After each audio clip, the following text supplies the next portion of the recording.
Shalom sahabat Cings, apa kabar? Suatu saat di sebuah kerajaan memerintahlah seorang raja yang muda, tampan, ahli dalam memanah, dan suka sekali berburu.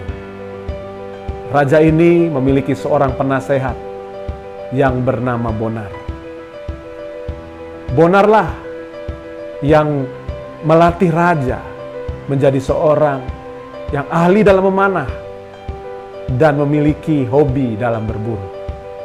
Suatu saat Bonar dan raja pergi berburu didampingi dua prajurit kerajaan.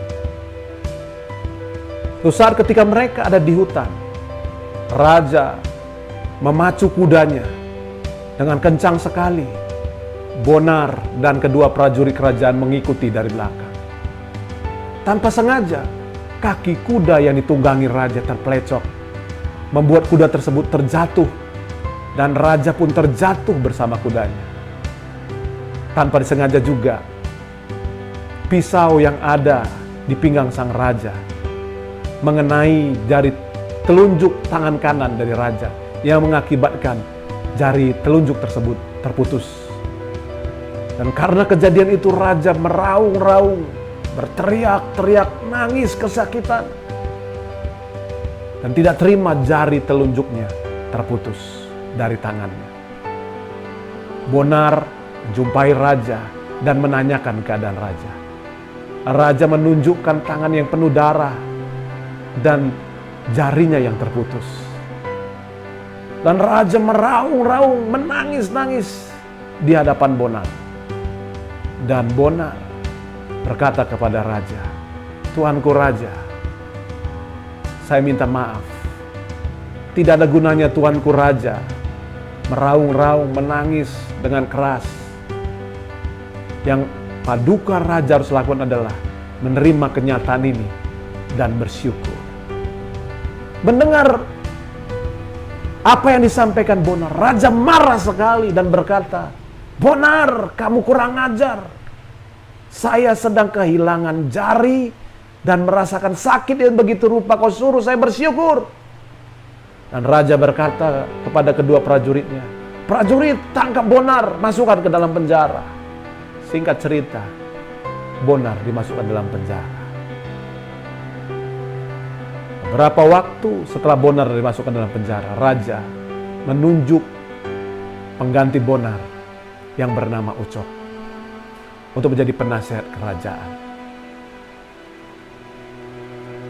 Beberapa waktu lamanya, raja tidak berburu, dan muncullah keinginan untuk berburu kembali. Dan raja mengajak Ucok untuk mendampinginya. Ucok pun bersedia untuk mendampingi raja, karena raja yang minta tentunya. Oh no. Singkat cerita, raja dan Ucok pergi berdua. Sampailah mereka di hutan, dan di hutan itu banyak sekali suku primitif. Dan rupa-rupanya mereka dikepung oleh suku primitif, dan akhirnya raja dan Ucok ditangkap oleh suku primitif, dimasukkan ke dalam kerangkeng. Singkat cerita, ternyata hari itu adalah hari di mana suku primitif mempersembahkan korban kepada dewa mereka. Dan melihat ketampanan sang raja, mereka memilih rajalah yang menjadi korban untuk dipersembahkan. Akhirnya raja dikeluarkan dari kerangkeng, dimandikan. Pada waktu dimandikan,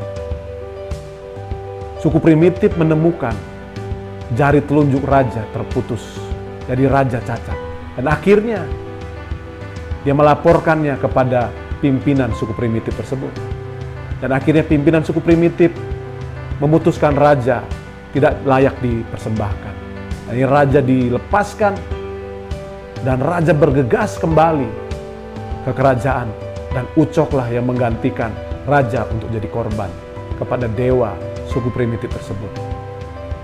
Sampailah raja di istana, dan dia langsung bergegas menjumpai Bonar, dan dia memeluk Bonar dan berkata kepada Bonar, "Bonar, saya minta maaf.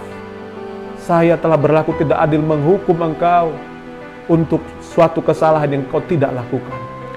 Bonar berkata kepada raja, "Tuanku raja, saya sudah mengampuni tuanku raja sebelum tuanku raja meminta maaf.